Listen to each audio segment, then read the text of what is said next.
Selamat berjumpa kembali, sahabat peziarah dari debu ke api perutusan. Saya Romo Robertus Bambang Rudianto SC. Mari kita mulai dengan hening sejenak.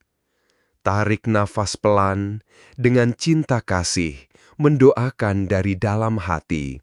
Semoga damai Tuhan Yesus beserta kita, ke diri sendiri, ke ruangan atau rumah tempat kita berada, ke wilayah di luar ruangan rumah tempat kita berada, ke pulau, negara, benua tempat kita berada, ke bumi dan seluruh alam semesta.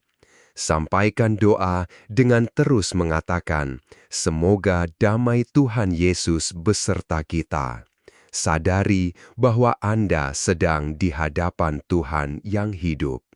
Hari ini, 6 Mei 2026, kita merenungkan sabda Allah dari Kisah Para Rasul 15, 1-6, Mazmur 122, dan Injil Yohanes 15, 1-8.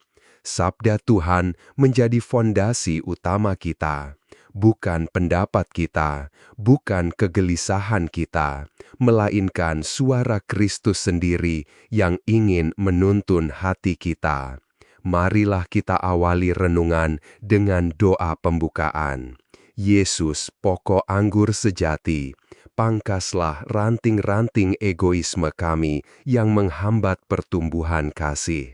Biarlah kami tetap tinggal di dalam-Mu, agar hidup kami membuahkan kebaikan bagi dunia. Amin. Kita mohon rahmat untuk mendengar dengan jernih. Kadang hati kita ramai, pikiran kita bercabang, dan kita datang kepada Tuhan sambil membawa banyak beban. Tetapi justru disitulah Injil bekerja. Bukan pertama-tama untuk menambah pengetahuan, melainkan untuk menata kembali batin, menyembuhkan relasi, dan mengantar kita tinggal di dalam Kristus. Bacaan pertama dari Kisah Para Rasul menghadirkan pergumulan yang sangat nyata. Ada orang-orang yang berkata, kalau tidak disunat menurut adat Musa, seseorang tidak dapat diselamatkan. Lalu timbul perbantahan dan perdebatan yang tidak kecil. Menarik ya, sejak awal gereja sudah berhadapan dengan pertanyaan serius, apa yang sungguh perlu dan apa yang hanya tradisi manusia. Para rasul dan penatua lalu berkumpul di Yerusalem. Mereka tidak langsung memukul meja, tidak buru-buru menghakimi. Mereka berdiskusi, mendengar kesaksian, dan mencari kehendak Allah bersama. Ini penting sekali. Ketika gereja menghadapi perbedaan, jalan keluarnya bukan dominasi, melainkan discernment. Bukan menang sendiri, melainkan mencari terang Roh Kudus. Di sini saya melihat jendela Ignatian terbuka lebar. Santo Ignatius mengajar kita untuk menata batin, membedakan mana gerakan yang datang dari Roh Allah dan mana yang dari ego, ketakutan, atau kelekatan tak teratur. Dalam Kisah Para Rasul ini, para murid belajar tidak melekat pada bentuk lahiriah semata, tetapi pada inti keselamatan, kasih karunia Allah dalam Yesus Kristus. Inilah magis Ignatian, memilih yang lebih membawa kita kepada kemuliaan Allah. Sekarang kita lihat Mazmur 122. Aku bersukacita ketika dikatakan kepadaku, mari kita pergi ke rumah Tuhan. Ada sukacita rohani yang tidak lahir dari situasi mudah, tetapi dari arah hidup yang jelas. Hati yang benar-benar berjalan menuju Tuhan akan menemukan damai. Sebab di rumah Tuhan, kaki-kaki kita tidak lagi berlarian ke sana kemari mencari pengakuan, melainkan menemukan tempat beristirahat. Mazmur ini juga mengingatkan kita bahwa perjalanan iman tidak sendirian. Ada umat yang berjalan bersama menuju Yerusalem. Ada saudara-saudari yang menopang. Di tengah dunia yang sering membuat kita individualistis, Mazmur mengajak kita untuk melihat gereja sebagai peziarahan bersama. Kita datang bukan sebagai orang yang lebih suci dari yang lain, tetapi sebagai peziarah yang sama-sama butuh rahmat.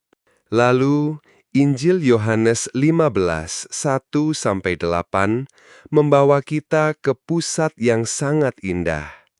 Akulah pokok anggur yang benar, dan Bapakulah pengusahanya. Yesus tidak berkata, "Kamu harus menjadi kuat sendiri." Ia berkata, "Tinggallah di dalam Aku." Jadi, kunci hidup murid bukan performa rohani, melainkan persekutuan hidup. Cabang tidak hidup karena ia sibuk membuktikan diri. Cabang hidup karena menerima getah dari pokoknya. Ini sangat pastoral bagi kita yang sering lelah. Berapa banyak orang hari ini rajin, sibuk, aktif, tetapi hatinya kering. Berapa banyak yang tampak berhasil, namun dalam batin merasa kosong. Yesus seperti berkata, "Bukan dari dirimu sendiri engkau berbuah. Tinggallah di dalam Aku."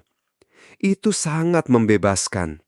Kita tidak diminta menjadi mesin rohani, melainkan tinggal dalam kasih. Dan perhatikan kalimat keras sekaligus penuh belas kasih ini.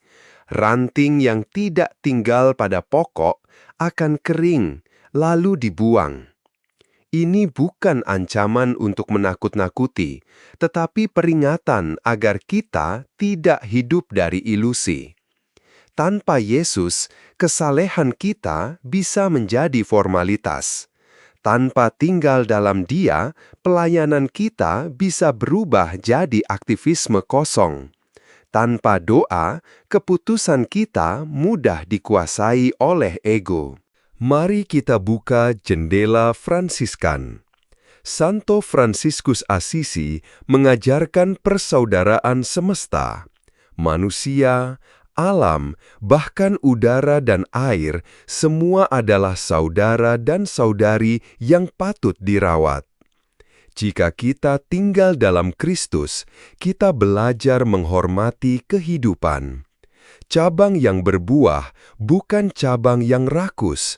Ia berbuah untuk memberi hidup, bukan merampas hidup. Karena itu, pertobatan ekologis bukan tambahan, melainkan buah dari persatuan dengan sang pokok. Dan jendela I Thirst dari Santa Teresa dari Kalkuta juga sangat kuat di sini. Yesus yang berkata, "Tinggallah di dalam Aku," sebenarnya juga berkata dengan diam, "Aku haus." Haus akan cinta, haus akan jiwa-jiwa, haus akan manusia yang mau tinggal dalam kasih-Nya. Ketika kita melayani yang kecil, yang sakit, yang kesepian, kita sedang memberi seteguk air bagi Kristus sendiri. Dahaga Yesus dipuaskan bukan oleh kata-kata indah, melainkan oleh kasih yang konkret. Saya teringat sebuah kisah sederhana. Satu payung berdua. Hujan turun sangat deras. Seorang pria berdiri di halte tanpa payung. Tak lama, seorang asing mendekat dan memayunginya. "Mau ke arah mana? Mari bareng saja," tawar orang asing itu. Sepanjang jalan, mereka harus berjalan sangat rapat agar tidak terkena air. "Terima kasih ya Pak, maaf jadi sempit begini, jalan berdua di bawah satu payung," kata si pria.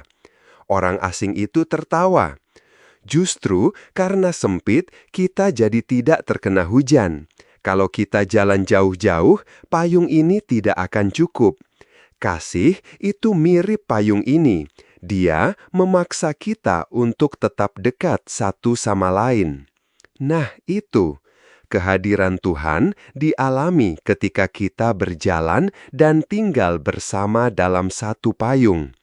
Marilah kita bertanya, apakah aku selalu berjalan sendiri dan menjauh dari sesama? Padahal Tuhan hanya bisa melindungi saat kita bersedia tinggal dekat dengan orang lain dalam kasih. Kalau kita kaitkan 3 bacaan ini, benangnya jelas. Kisah para rasul mengajar kita untuk discernment. Jangan asal keras, jangan asal menang, tetapi cari kehendak Allah. Mazmur mengajar kita sukacita berjalan bersama menuju rumah Tuhan. Injil mengajar kita tinggal di dalam Kristus agar hidup kita berbuah. Jadi pertanyaannya bukan seberapa sibuk saya, melainkan seberapa tinggal saya dalam Yesus. Dan dari 3 jendela spiritualitas, kita bisa bertanya lebih dalam. Dari Santo Ignatius, batin saya ini sedang ditarik kemana? Apa yang paling saya lekatkan sampai-sampai saya sulit mendengar Tuhan? Dari Santo Fransiskus, apakah cara hidup saya membuat sesama, keluarga, dan ciptaan merasa lebih dihargai? Dari Santa Teresa dari Kalkuta, siapa yang sedang haus akan kasih saya hari ini? Dan apakah saya sungguh hadir bagi dia? Maka sekarang saya ajak Anda melakukan langkah konkret. Pertama, ambil satu keputusan kecil untuk tinggal di dalam Kristus. Mungkin 15 menit doa hening, mungkin membaca Injil sebelum memulai kerja, mungkin berhenti sejenak sebelum bereaksi. Kedua, pilih satu tindakan persaudaraan, menyapa orang yang sering diabaikan, merapikan ruang kerja, menghemat air dan listrik, atau membantu seorang yang sedang letih. Ketiga, cari satu orang yang paling haus di sekitar Anda dan layani dengan perhatian nyata. Coba dengarkan pertanyaan-pertanyaan ini dalam hati. Apa yang selama ini membuat saya tidak tinggal dalam Kristus? Apakah saya terlalu sibuk membuktikan diri sampai lupa berakar? Siapa yang perlu saya rangkul sebagai saudara hari ini?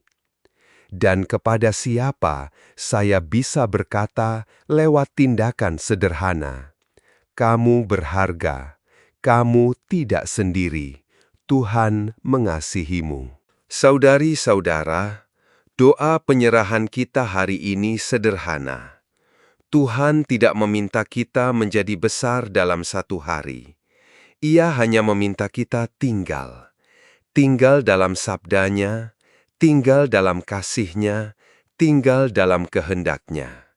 Dari situ buah akan lahir, perlahan tapi pasti. Mari kita berdoa. Tuhan Yesus Kristus, Engkau pokok anggur yang benar. Kami datang kepadamu dengan hati yang haus dan sering tercerai-berai. Satukanlah batin kami, ajarilah kami discernment yang jernih, persaudaraan yang tulus, dan kasih yang nyata bagi mereka yang paling membutuhkan.